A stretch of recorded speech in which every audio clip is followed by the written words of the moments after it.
kur pushteti prek ligjin për të mbrojtur veten.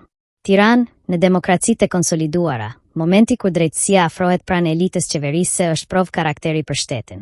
Është çasti kur liderët tregojnë nëse besojnë te institucionet që vetë kanë ndërtuar, apo nëse i konsiderojnë ato të vlefshme vetëm për të tjerët. Shqipëria duket se po hyn pikërisht në këtë fazë delikate.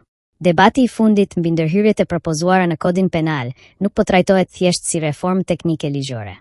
Ai po lexohet brenda dhe jashtë vendit si test politik. Apo përmirësohet arkitektura e drejtësisë, apo po ridizajnohet mburoja e pushtetit?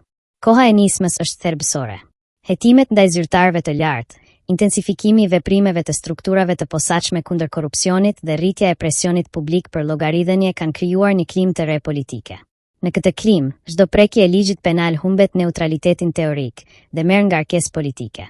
Sepse në perceptimin publik dhe në analizën e shumë juristëve, ligji nuk duhet të ndryshojë kur pushteti ndihet i kërcënuar, por kur shoqëria ka nevojë strukturore për përmirësim.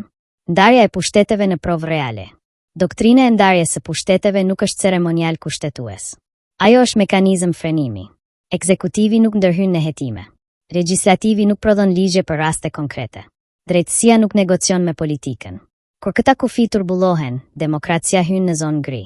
Shqetësimi që po artikulohet sot është se ndërhyrjet në kodin penal, të drejtpërdrejta apo të tërthorta, mund të krijojnë perceptimin e një ekzekutivi që kërkon të rregullojë terrenin ligjor para se drejtësia të mbërrijë plotësisht në majat e pushtetit. Nëse kjo ndodh, nuk kemi më reformë ligjore, por inxhinieri politike të ligjit. Heshtja strategjike e Europës. Po ashtu do me thënë se sa vetë nisma është reagimi ndërkombëtar. Bashkimi Evropian e ka vendosur reformën në drejtësi si kusht themelor për integrimin e Shqipërisë. Çdo raport progresi, çdo kapitull negociues, çdo deklaratë zyrtare e ka theksuar këtë boshtë. Dhe megjithatë, përballë një debati që prek drejt për drejt legjislacionin penal, pra zemrën e shtetit ligjor, reagimet kanë qenë të përmbajtura, diplomatike, të kujdesshme deri në heshtje. Në çarqet analitike kjo lexohet në dy mënyra. Si pritje për të parë përmbajtjen finale, ose si tolerancë gjeopolitike ndaj një aleati rajonal. Por në të dyja rastet, mesazhi për publikun shqiptar mbetet i turbullt. Standardet europiane kërkohen me rigorozitet në letër, por monitorohen me elasticitet në terren. Rrëshqitja e rrezikshme e modelit. Historia politike e Europës lindore ka treguar një model të njohur. Fillimisht sulmohet retorikisht drejtësia. Më pas relativizohen hetimet. Në fund ndërhyet në ligj për të kufizuar efektet e saj. Nuk është e nevojshme të përmenden vende specifike për ta kuptuar këtë trajektore. Ajo është dokumentuar gjerësisht në analizat mbi rrëshqitjen demokratike. Frika që artikulohet sot në Tiranë është pikërisht kjo. Se Shqipëria, në vend që të thellojë standardet perëndimore të kontrollit të pushtetit, mund të hyjë në një fazë ku ligji adaptohet sipas nevojave të pushtetit. Në këtë pikë, krahasimet me modele autoritare nuk janë retorikë emocionale, por paralajmërim institucional. Sepse dallimi midis një demokracie funksionale dhe një regjimi të përqendruar nuk shndron te zgjedhjet, por te fakti nëse pushteti pranon të hetohet pa ndryshuar rregullat e lojës. Prova historike e një mandati.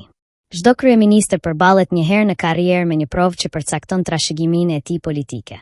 Jo rritja ekonomike, jo projektet infrastrukturore, jo mandatet elektorale, por marrëdhënia me drejtësinë. A e lejon atë të veprojë edhe kur rrezikon aleatet, ministrat apo vetë pushtetin e tij?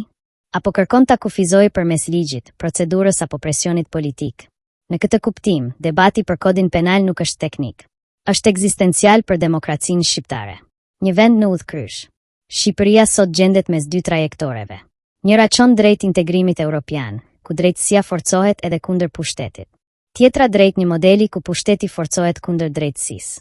Diferenca mes tyre nuk matet me deklarata, por me ligje.